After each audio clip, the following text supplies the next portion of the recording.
आज हम करेंगे अपनी पाठ्य पुस्तक वसंत भाग 2 के दूसरे पाठ का दूसरा भाग।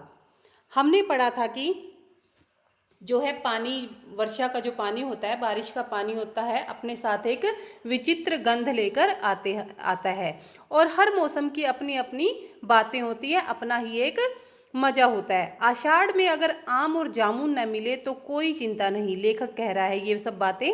अगहन में चिवड़ा और गुड़ ना मिले तो कोई दुख नहीं। चैत के दिनों में लाई के साथ गुड़ की पट्टी ना मिले तो भी उसे कोई दुख नहीं होगा, अफसोस नहीं होगा।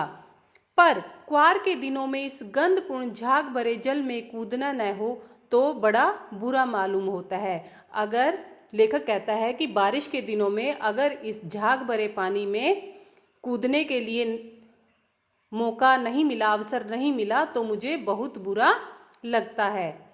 मैं भीतर हुड़क रहा था, 2-1 दिन ही तो कूद सका था, नहा धोकर बीमार हो गया।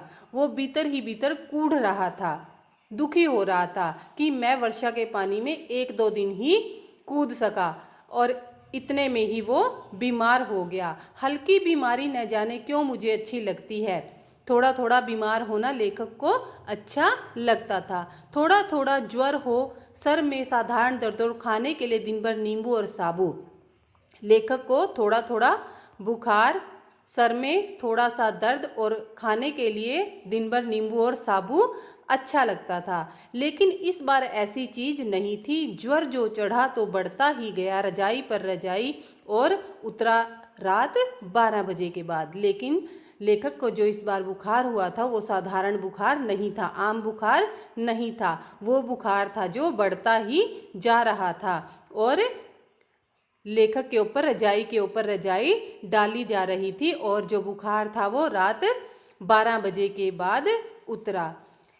दिन में मैं चादर लपेटे सोया था। दादी माँ आई, शायद नहाकर आई थी उसी झाग वाले जल में। दिन भर मैं एक चादर में लिपटा हुआ सोता रहा। मेरी दादी माँ आई, शायद वो भी उस झाग भरे पानी में नहाकर आई थी।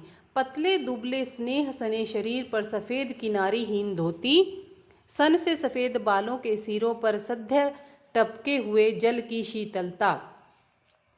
दादी का जो दुबला पतला बदन था, पतला शरीर था, उस पर सफ़ेद किनारीहीन साड़ी थी जो